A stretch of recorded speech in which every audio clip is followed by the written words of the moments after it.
Jadi kita harus mencontoh Rasulullah sallallahu alaihi wasallam nggih. Bagaimana dulu nggih, banyak juga sesajen di Ka'bah nggih. Ning Ka'bah akeh sajene kuwi biyen. Dadi ning Ka'bah iku ana 360 berhala. Nggih, di semua berhala itu ana sajene. Ning Ka'bah lho, ning Masjidil Haram. Nggih. Rasulullah tawaf di situ, Rasulullah beribadah di situ, di sekitar Rasulullah ada berhala dan berhala tersebut ana sajene. Cara ning kene ning masjid kene dikuasai wong-wong sing seneng ngekeki sajen, wong-wong sing ngultusno tokoh misalnya kan, reca-reca sing ning gone Ka'bah kan tokoh-tokoh kan asline. Tokoh biyen maune digawe gambar terus akhirnya digawe patung. Ya tokoh-tokoh iku diselek ning gone pinggir-pinggir Ka'bah, dikeki sajen. Dikei semacam sembelihan, kadang nyembelih ning kono juga, dikei semacam apa buah-buahan, makanan-makanan di situ. Nek cara kene nek cara kene dikei takir, dikei enek greng ngono iku. Nek cara kene. Ya kan ngono. Iku ning gone Masjidil Haram, Mbak. Jadi Rasulullah tawaf ning kono, Rasulullah beribadah ning kono. Cara ning kene ning masjid terus ana patunge ulama misale, umpama wong wis masjid wis dikuasai ulama, wis dikuasai wong-wong sing ngultusno ulama misale. Wis dikeki gambare ulama, terus dikeki patunge ulama, terus dikeki sajen malah nisan. Ning jero masjid. Iku kita tetep beribadah di masjid.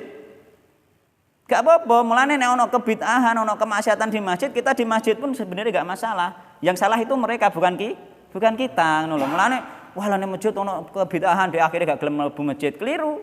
Enggak ada masalah itu masjid itu Baitullah yang berbuat kesalahan di situ itu urusannya dia dengan Allah Subhanahu wa taala. Sebagaimana Rasulullah ning gone Masjidil Haram ning gone Ka'bah tetep tawaf di situ, tetep salat di situ, tetep beribadah di situ padahal ada banyak apa? Sajen, reca-reca, patung-patung sesembahane kathah. Ya ikulah makanya kita harus mencontoh Rasulullah. Kenapa Rasulullah ambek Umar bin Khattab sing keras sing ngono kenapa patungnya gak disaduki? Kenapa, Pak? Belum waktunya. Karena apa? Karena itu wilayah kekuasaan orang lain. Misalnya ning kene ana sendang sing dikramatno, dikek sajen. Sampean mesti kenal nek iku roh secara nyata bahwa secara ilmu nggih, secara ilmu sunnah Rasulullah, secara ilmu Islam nggih sing hakiki itu adalah kesyirikan, sampean gak oleh ngaret-ngaretno. Mergo apa iku kekuasaane orang, bukan kekuasaane sampean. Bahkan nek zaman saiki meskipun sekelasnya misalnya sekelasnya petinggi misalnya, itu belum mampu karena secara umum masyarakat itu keyakinannya masih seperti itu. Petinggine di demo di dono Pak umpama ngorat-ngaretno niku. Nggih mboten? Nggih to? Berarti iku jenenge belum waktunya. Mulane Rasulullah SAW sampai 13 tahun di Mekah, bahkan kemarin itu ning nggone Ushul Salasah dikeki apa? Dikek wis entuk syariat salat selama 3 tahun di Mekah iku salat di dekate berhala. Bayangkan salat di dekat berhala lho. Begitu sabarnya Rasulullah SAW untuk berdakwah tauhid nggih. Ora langsung dihancurno Pak, padahal iku cara kun fayakun nggih saged, tapi memang Rasulullah itu memberi contoh secara syariat nggih. Secara syariat belum waktunya, secara syariat belum mampu nggih. Nah, akhirnya sampai Rasulullah hijrah ke Madinah nggih ta? Hijrah ke Madinah. Terus apa iku tahun ke-6 Hijriah Rasulullah bermimpi tawaf, bermimpi apa iku ibadah umroh ke Mekah. Akhirnya Rasulullah mengumpulkan para sahabatnya dan juga orang-orang sekitar Madinah, kabilah-kabilah sekitar Madinah sampai mencapai 1.400 orang untuk pergi umroh ning gone Ka'bah. Posisi Ka'bah isih akeh recone, Pak. Itu pun tidak boleh masuk oleh orang-orang Quraisy. Boleh masuk, Pak. Akhirnya timbul ana apa iku ana perjanjian Hudaybiyah, ana Bai'atul Ridwan nggih. Perjanjian Hudaybiyah juga akhirnya dengan perjanjian itu Rasulullah disuruh kembali ke Madinah oleh orang-orang Quraisy. Wong Quraisy malu nek sampai musuhe Islam iki mlebu Mekah nggih, gak iso ngalangi. Akhirnya dihalangi dengan perjanjian Hudaybiyah. Akhirnya kongon balik, pokoknya tahun ini tahun ke-6 Hijriah harus kembali ke Madinah.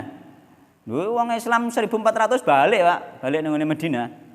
Nggih, balik Madinah dan boleh datang ke Mekah untuk ibadah umroh 1 tahun kemudian. Akhirnya tahun ke-7 Hijriah baru 1.400 orang ini yaitu apa iku umroh ning gone Mekah dan umroh selama 3 hari di kota Mekah.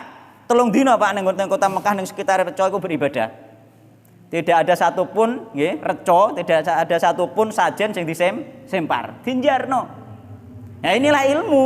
Iki ilmu. Kita kayak yo ngono sampean nang ngono sampean sik ana kesirikan model piye njarno. Kita apa dakwah apa man ra aming kumungkaron fal yughayyiru biyadi iki nek mampu memang wis berkuasa. Nggih. Fa lam yastati fa bilisani sampean tuturi tanggane sing wis akrab dituturi, sing wis kena dituturi. Nek sing gong kena dituturi, fa lam yastati fa biqalbi ingkar nang jero ati sampean grundel gak seneng wong iku kesirikan niku wis apik. Nggih to? Oh, akhirnya setelah 3 hari umroh Rasulullah kembali ning ndi? Ning Madinah. Kembali Madinah dalam keadaan aman. Reca-reca gak ono sing disenggol, Pak. Mesti gak roh. Mulane mesti gak direkam, mbeno wae gak masalah. Yang penting kita mendakwai orang-orangnya nggih. Jadi Rasulullah tetap mendakwai mereka, tapi gak merusak sesembahan mereka. Nek merusak piye akibate? Ya akibatnya timbul kisruh Pak, sebagaimana Nabi Ibrahim ketika ngerusak reca dibakar hidup-hidup Pak gitu. Padahal Nabi Ibrahim itu atas wahyu dari Allah Subhanahu wa taala. Itulah kita pentingnya nggih berdakwah itu dengan ilmu, harus hati-hati. Sampean juga seperti itu, misalnya yang lingkungannya sampean saya banyak kebid'ahan. Terus sampean terang-terangan tentang kebid'ahan tersebut. Ya, belum waktunya. Kita dakwah sedikit demi sedikit ning ngene keluargane, ning ngene kancane sedikit demi sedikit. Nek belum waktunya itu akan menimbulkan kericuhan, akan menimbulkan pertengkaran dan akhirnya apa? Akhirnya nek cara ning negara kita akan sampai kepada laporan dan penjara kan ngoten. Nggih to? Ya nggih. Nek ning kene sampai ngono ning zaman Nabi Ibrahim gak ngono dobong malahan kan ngoten nggih. Jadi harus hati-hati meskipun kita semangat tapi harus hati itu ditatangi. Hati itu ditoto, digoleki tenan bener enggak carane ngene iki kan ngoten nggih untuk berdakwah itu. Berdakwah iku piye sithik kan kita mendakwai orang piye sithik wong gelem, piye sithik wong paham. Mulane dengan cara sebaik mungkin aja ambek ngenyek, ya aja ambek nyeneni nggih. Bila perlu nih misalnya yang kita dari tokoh kita bertanya saja. Mbah, ngene iki sak ngertos kula nate ngaos kok ngeten dos pundi kan ngoten. Meskipun dia ini gak bisa menerima tapi mereka akan berpikir terusan mosok iya akhirnya kan cari-cari kan suatu saat nanti bisa jadi sing kita tanya itu dapat hidayah karena cari-cari kok langsung mung ning kono tokoh mbok tuturi ya gak saged to Pak. Misalnya sampean niku wong biasa terus ning kono ana tokoh sing tokoh kebid'ahan terus mbok tuturi iki bid'ah iki Mbah Yai misalnya ngono ya arah-arah nampa to Pak.